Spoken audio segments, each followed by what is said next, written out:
You are making a mistake. I will never give my consent to this marriage. How much money did we invest in your education? A successful life was waiting for you. And you choose to ruin it? That girl is nobody. She's not right for our family. She will never be one of us. Greta was furious. Mom, we love each other and plan to get married. Why are you so angry? You and Dad got married too when you were still at university. And what does our status matter? I don't understand. We decide our own fate. I want to live with the girl I love and who loves me. I don't care what family she comes from. Marcus answered calmly. Understand, you have a bright future ahead of you. Why would you want to get married now? Especially to this girl. What about our friends? We have dreamed since your early childhood that you and Blair would make a beautiful couple. She's educated and smart and beautiful. They have a decent family. What about Emily's family? Her mother is a nurse, her father is a driver. And what will come of that? They are ordinary, simple people. An alliance with them won't help you in any way in life, Greta said sternly. A big company has hired me right after my internship. I've already had an interview with the head of the company. It's a very good job, you know. I can make a good career there. I already have an apartment and a car. Thank you and Dad for that. We're not planning a big wedding, so we don't need money from you. We have everything we need to be happy, Marcus said confidently, as if he had been preparing for this conversation for a long time. I don't want to hear another word. Have you lost your mind? You have decided to marry this girl whom I think is not worthy. We will not communicate with her, and we will not help you. Live as you please, since you are so stubborn. But you are making a mistake. Marcus and Emily got married. There was a small ceremony attended by their friends and Emily's parents. The newlyweds decided not to travel just yet. They were just happy, and they spent all their energy on their careers and on each other. Marcus called his mother twice. He wanted to invite his parents to the ceremony, but she refused to come. He called his parents after the wedding as well, but his mother rejected his calls. Marcus, I don't understand why your mother hates me so much.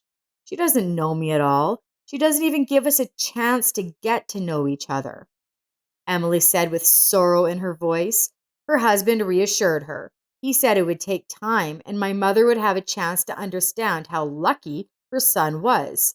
6 months later, my mother called out of the blue. Hello, Marcus, son, I don't know what to do. Your father left me, cried Greta. What's wrong, Mum? What's wrong with Dad?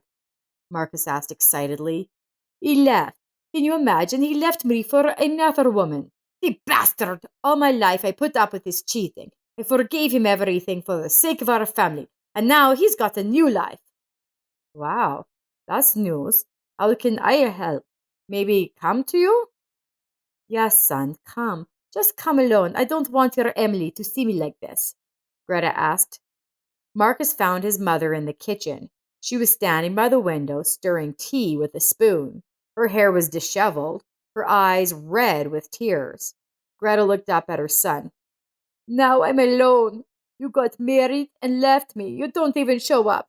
Your father left me, filed for a divorce. He said I ruined his life. I didn't give him freedom. I was bossing him around, and now he's happy with another woman. I know her, the grey mouse. His work colleague's sister. How could he, after all these years?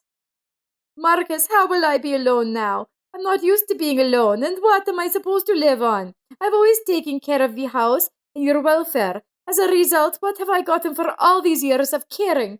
Only ingratitude. He left me the house, of course, but he says he has no money. How is it possible? He says the business has gone bankrupt a long time ago. How is it even possible? Help me with a lawyer, son. You have lots of lawyers in your office.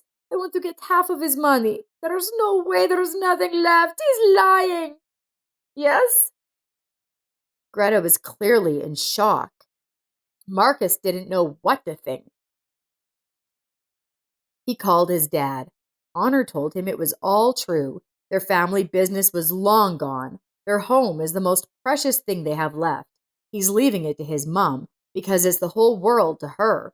He, on the other hand, is left with a little savings for later in life. There's nothing more he can do, and he can't stay with his mother any more.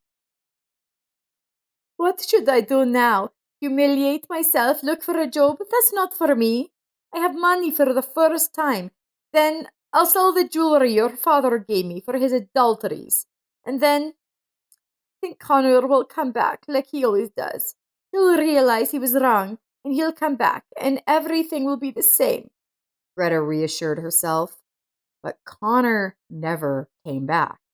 They divorced quickly, and he remarried right away. Sometimes he called his son, but the conversation didn't work out. But Greta began to call Marcus often and complain at length about her life and all her grievances. Son, I'm so lonely. I don't know what to do with myself. My friends make excuses not to see me. After the news of our divorce and the ruin of my husband's business, everyone was ashamed to talk to me.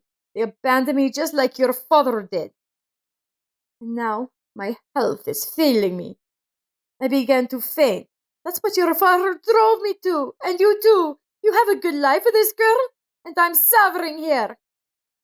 Mom, what's with you fainting? It's not normal. You need to go to the hospital right away to make an appointment to see a doctor and get checked out.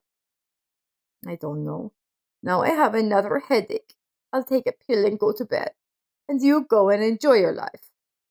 Greta took some tests and had an examination. On the appointment day, she went to the hospital to get the results.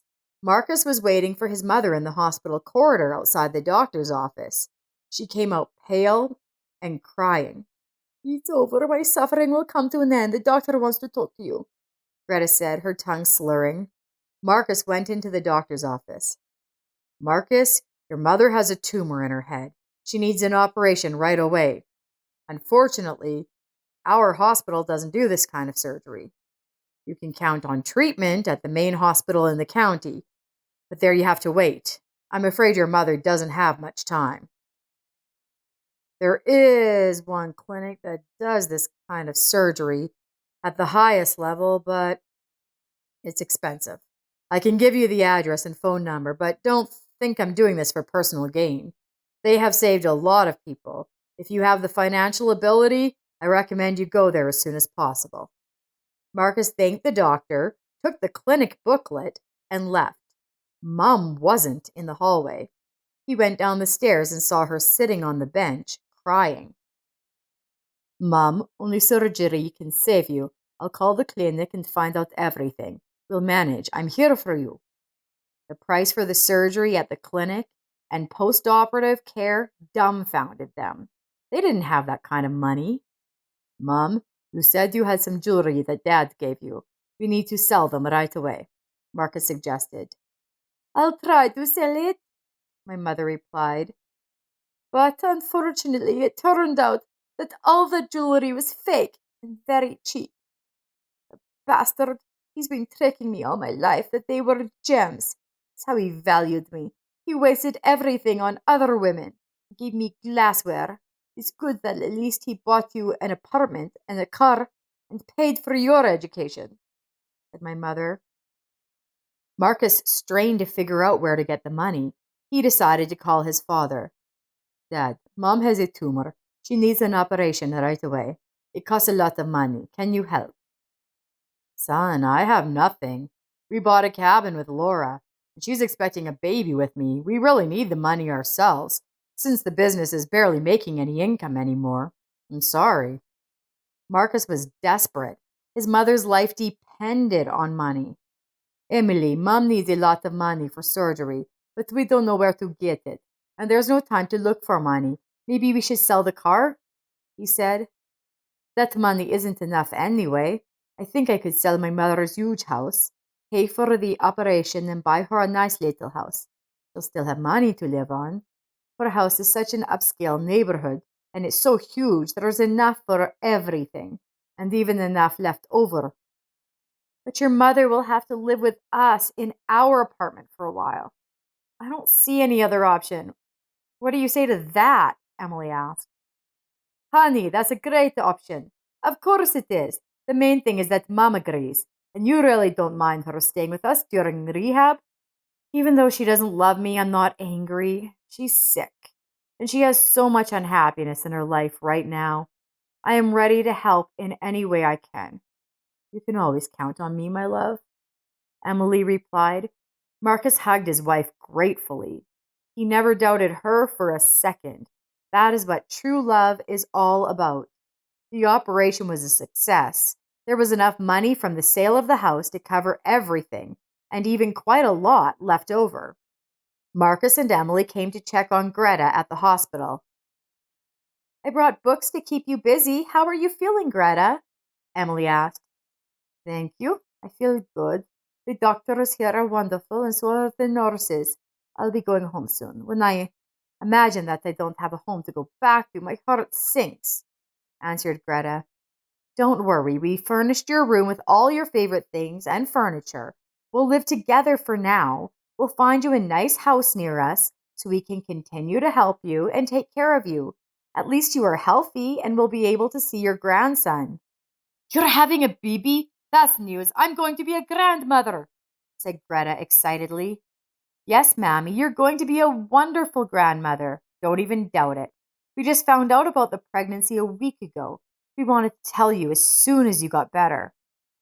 So many emotions, thank you. You know, I've been rethinking my whole life. And I'm different now. The fear of death has opened my eyes. Money, position in society, all the things I wanted so much became unimportant when you realize you might die. Money is important, though. Without it, I wouldn't have been able to get the operation done in time. But it used to be the meaning of my life to live rich, make people jealous. And what's the result? No wealth, no real friends. You can't take money with you to the grave, but relationships with loved ones. That's what really matters. I do not recognize myself. There was a reassessment of values.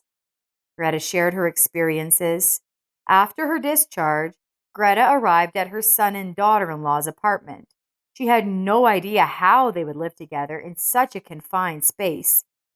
She didn't want to burden Marcus and Emily, and she wasn't used to living with anyone other than her husband and son.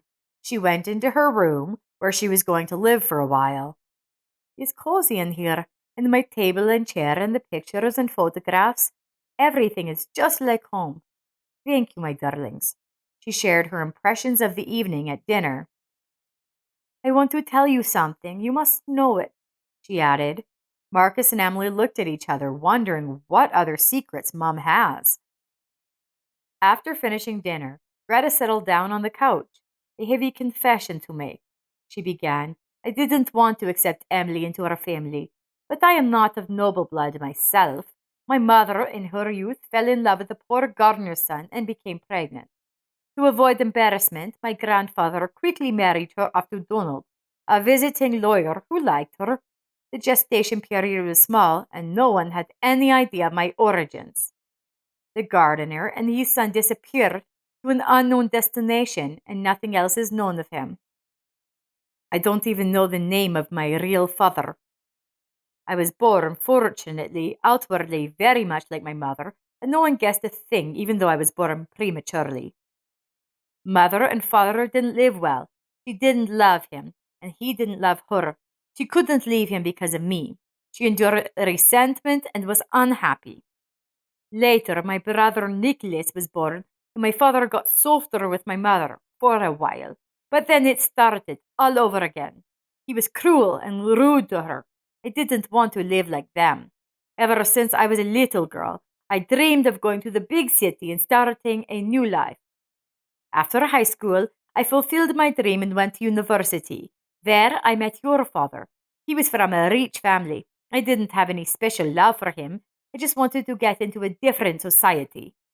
His mother absolutely did not accept me. I was too easy for them. No money, no connections. But in time, they put up with it. And so, you were born, Marcus. Unfortunately, they crashed in a car accident when you were very young. You don't remember them. I only went home to my parents' house a few times. Before my grandfather died, I visited him. It was he who told me about my origins. I was out of my mind. Turned out that no one knew who my father was, and it was such a shame for me. After that, I never went home again. I don't even know if my mother is alive or where my brother is. The resentment has been choking me all these years. How could they do this to me? I didn't feel needed. And now, as I stood on the brink of death, I realized that the illness was a punishment for my sins, my pride. You know, in the hospital, I met a priest who was visiting a woman, and I talked to him. I sobbed and couldn't calm down, but my soul was relieved. And now I want to ask you to take me back to homeland. Marcus, I'm sorry I lied to you and told you I didn't have any relatives. I was just ashamed of them. I wanted you never to know you were poor, so I didn't support your marriage, and I was looking for a better match for you. Emily, you forgive me for everything too, Mom added. Marcus and Emily silently absorbed what they heard, trying to comprehend its meaning. Of course, I want to go to the place where you lived as a child. I hope my grandmother is still alive and that we can meet after all these years, Marcus said after a long silence. Greta drove excitedly through the small town, recognizing familiar streets. Stop here, we have arrived. This is my house, or rather, my parents' house, she pointed out. Marcus and Emily got out of the car. The small white house looked old, but well maintained.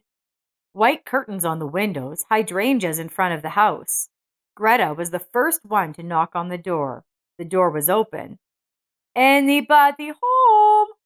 She asked. Are you from social services? They promised me a worker would come. Please come in, the older woman said affectionately, inviting Greta into the house. Hello, Mother, she greeted. Greta, is that really you? Why do you have a scarf on your head? Are you sick? Asked a bunch of questions at once, as if she were not at all surprised by her daughter's sudden appearance. No, I'm not sick anymore, but I recently had an operation, so I'm wearing a scarf. How are you, Mother? Where are Nicholas and Daddy? Greta asked. They're gone now, daughter. Father died a long time ago. He drank a lot, and Nicholas went off to look for gold in Alaska, and he was killed there. I don't even know the exact details. And I'm here alone with my cat. My legs are hurting. I can't handle it. They promised to send a social worker to help me with the shopping, she said. Where's your husband? Is he dead? She asked. No, Mom, we're divorced. He's gone to another woman and he's happy with her. He even has a baby on the way, answered Greta. And this is my son Marcus. This is his wife, Emily. Soon you'll be a great grandmother. I'm very glad to meet you, Grandma, Marcus said to the weeping, happy elderly woman. The whole evening they were reminiscing about relatives and acquaintances who had passed away. Greta apologized to her mother, who of course forgave her.